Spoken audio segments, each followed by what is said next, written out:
Well, I started to play the piano with my mom as my teacher in the first grade, and did that for a few years, and actually studied piano all the way through high school.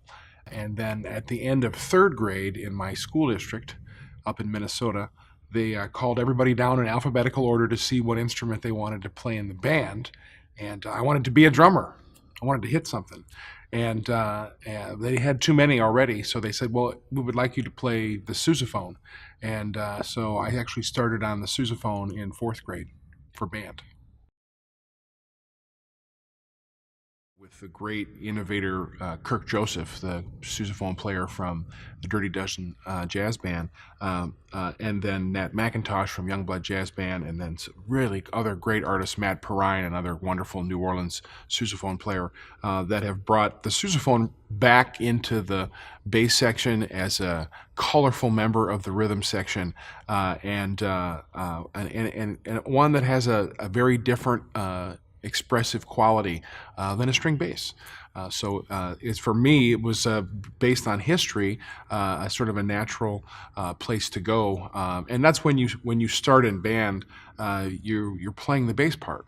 So, and then when you stumble into a jazz band and you get to play bass parts on the tuba or on the sousaphone, that's really the beginning of your musical DNA.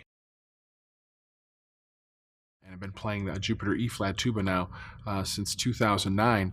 You can hear it in several settings with the All-Star Brass Quintet, and that it's this instrument that I use as a solo instrument all over the world in concerts.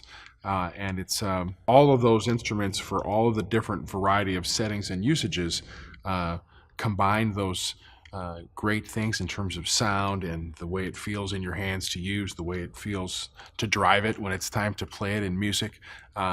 Those are the things that make Jupiter Tuba special.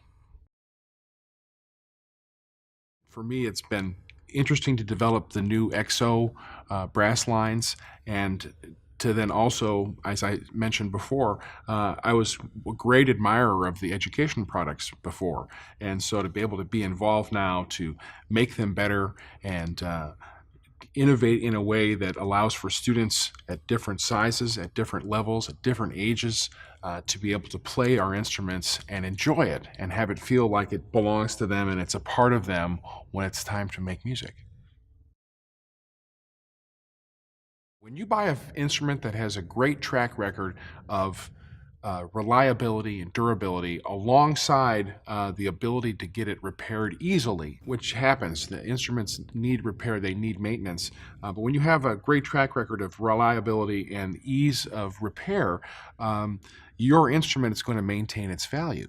So I have had several students, for example, that have had the 1100 B-flat Jupiter tuba and have taken great care of it, had proper maintenance, and then when they sold it for exactly the same price as what they paid for it.